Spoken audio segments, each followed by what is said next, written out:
സ്നേഹപൂർവ്വം സീരിയലിലെ ഇന്നത്തെ എപ്പിസോഡിലേക്ക് എല്ലാവർക്കും സ്വാഗതം. എപ്പിസോഡ് തുടങ്ങുമ്പം തന്നെ പല്ലവി വീട്ടിൽ നിന്ന് ഇറക്കി വിട്ട കാര്യങ്ങളൊക്കെ ആലോചിച്ചിങ്ങനെ ഇരിക്കുകയാണ് വിഷമിച്ച്. അപ്പം പ്രതാപനോട് ആരോ വിളിച്ച് പറയുന്നുണ്ട് കോളേജിൽ നടന്ന സംഭവങ്ങളൊക്കെ. അതൊക്കെയാണെങ്കിൽ പ്രതാപനാണെങ്കിൽ ഭയങ്കര സന്തോഷമാകുന്നുണ്ട്. പ്രതാപൻ്റെ ഭാര്യയോടൊക്കെ പറഞ്ഞ് സന്തോഷിക്കുകയാണ്. ഭാര്യ പറയാണ് സെതുവിനെ കണ്ട് അങ്ങനെയൊക്കെ പറയുക എന്ത് മാന്യനാണ് എന്നൊക്കെ പറഞ്ഞ് അവരെല്ലാവരും സന്തോഷിച്ചു. അതിനുശേഷം പ്രതാപനങ്ങൾ അത് ഋതുവിനെ വിളിച്ച് അറിയിക്കുകയാണ്. ഋതുവും സന്തോഷമായി. പല കേസൊക്കെ ആവുകയാണെങ്കിൽ സേതുവിൻ്റെ പേരിലുള്ള സ്വത്തൊക്കെ തിരിച്ചു കിട്ടുമല്ലോ, ആ രീതിയിൽ അവർ സന്തോഷിക്കുകയാണ്. ഋതു വന്നിട്ട് വീട്ടിലുള്ള എല്ലാവരോടും ഇതെല്ലാം പറഞ്ഞ് സന്തോഷിക്കാൻ ശ്രമിക്കുകയാണ്. പക്ഷേ പൂർണിമ അച്ചു ഒന്നും ഇതൊന്നും വിശ്വസിച്ചിട്ടില്ല. അവരെല്ലാവരും സേതു അങ്ങനെയൊന്നും ചെയ്യില്ല എന്ന രീതിയിൽ തന്നെ നിൽക്കുകയാണ്. അപ്പോൾ അച്ചു പറയുകയാണ് സേതു ചേട്ടൻ സ്നേഹിക്കുന്ന കുട്ടിയാണെന്നൊക്കെ പറഞ്ഞു കൊടുക്കുകയാണ് ഋതു.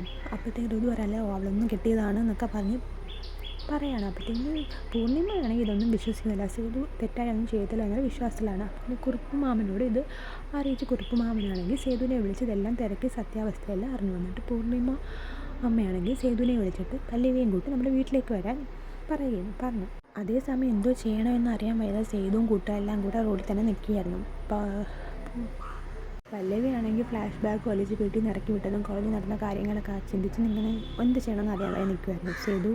സേതു ആണെങ്കിൽ പല്ലവിനെ സേഫായിട്ട് എവിടെ താമസിപ്പിക്കും എന്നുള്ള ചിന്തയിലായിരുന്നു. ആ സമയത്താണ് പൂർണ്ണിമാമ വിളിച്ച് സേതുവിനോട് പറഞ്ഞു ഞാൻ നിൻ്റെ അമ്മ പറയാമെന്ന് വിചാരിച്ചാൽ മതി, പല്ലവിയും കൂട്ടി നമ്മുടെ വീട്ടിലേക്ക് വന്ന് പറഞ്ഞു. സേതുവിനാണെങ്കിൽ അത് സത്യം പറഞ്ഞാൽ നല്ല സന്തോഷമായി.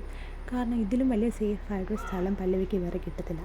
അങ്ങനെ അവർ വേറെ ഒന്നും ആലോചിക്കാതെ സന്തോഷമായിട്ട് പൊന്നിമടത്തിലേക്ക് പോവുകയാണ്. ഋതുവും പ്രതാപനും പക്ഷെ അടുത്ത പ്ലാൻ ചെയ്തുകൊണ്ടിരിക്കുകയാണ്, എങ്ങനെയാണ് ഇവരെയൊക്കെ തകർക്കുന്നത് എന്ന രീതിയിൽ. എന്നിട്ട് ഇന്ദ്രജിത്തിൻ്റെ കാര്യം സേതു പ്രതാപിനോട് പറഞ്ഞു കൊടുത്തു. പ്രതാപൻ പറഞ്ഞു അവിടുത്തെയാണല്ലേ വലിയ പ്രശ്നക്കാരനാണ്, നമുക്കിത് അവനെ അറിയിച്ചിട്ട് പല്ലവിനെ ഇവിടെ നിന്ന് ചാടിക്കാമെന്ന രീതിയിലാണ് അവരുടെ പ്ലാനൊക്കെ ചെയ്യുന്നത്. ആ സമയത്താണ് സേതു പല്ലവിയും കൊണ്ട് പൊന്നുമടത്തിലോട്ട് വരുന്നത്. എല്ലാവരും അവരെ സ്വീകരിക്കാനായിട്ട് സന്തോഷപൂർവ്വം ഇറങ്ങി നിൽക്കുകയാണ്. അപ്പോഴത്തേക്കിന് പ്രതാപനും ഋതുവിനാണെങ്കിൽ ഒട്ടും ഇഷ്ടപ്പെടുന്നില്ല. അവരങ്ങോട്ട് വരികയാണ് പ്രശ്നം ഉണ്ടാക്കാനായിട്ട്.